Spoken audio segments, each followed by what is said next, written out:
Section 1, Video 4. We'll continue looking at solving rational expressions or equations that are a little bit simpler to get common denominators for. The first one we'll do is this one, which needs a common denominator of x squared. Again, remember that we are looking for the least common multiple when we're trying to find a common denominator. So x squared would be considered the least common multiple. So the first fraction, to get x squared, you'd have to multiply top and bottom by x squared. The second one, you need one more x, so you multiply top and bottom by x. Remembering, of course, that that's a binomial. So we would go ahead and distribute. Now I'm going to write the next step here without the common denominators, because once we have a common denominator we can cancel them out and erase them and focus just on the numerators. So that would give us the x squared plus 4x squared plus 20x. That's that part. Equals x squared plus 3x minus 4. That one already had the common denominator. So again, now we would combine like terms. We have x squareds present, so let's get everything on one side and set it equal to 0 and see if we can solve by factoring. So I subtract x squared from that side and they cancel. I subtract 3x from that side and that's going to give me 4x squared plus 17x. And if I add 4 to both sides, we'll have a plus 4.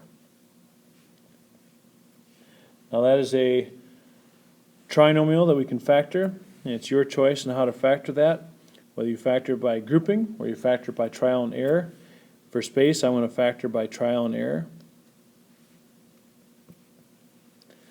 And I want to say that I need a 4x and an x first to get a 4x squared. Plus plus tells me I need a plus plus.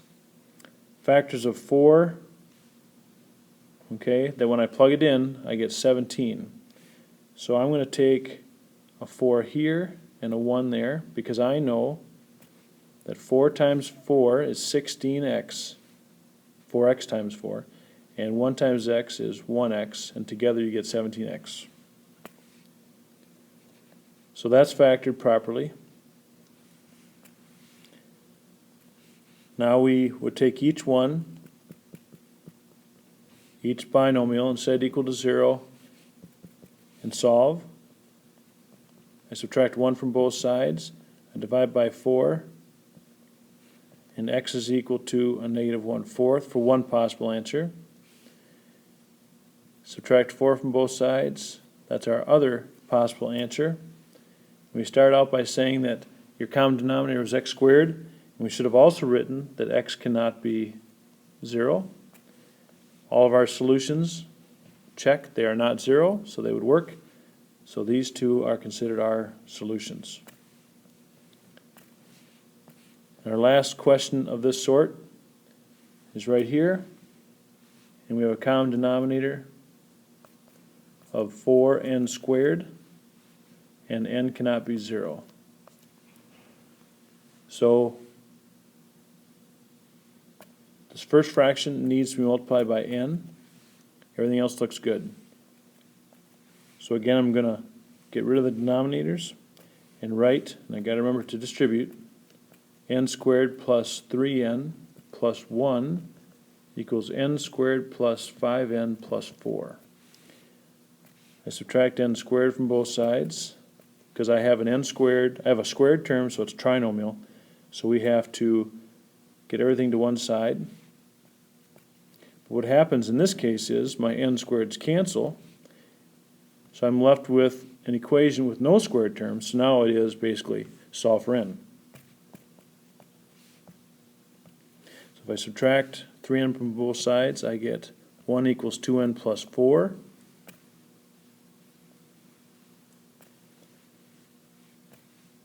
Subtract 4 from both sides, we get 2n equals negative 3. Divide by 2, and n equals 3/2 negative. And that is not the restricted value, so that is considered the solution. And this ends Section 1, Video 4.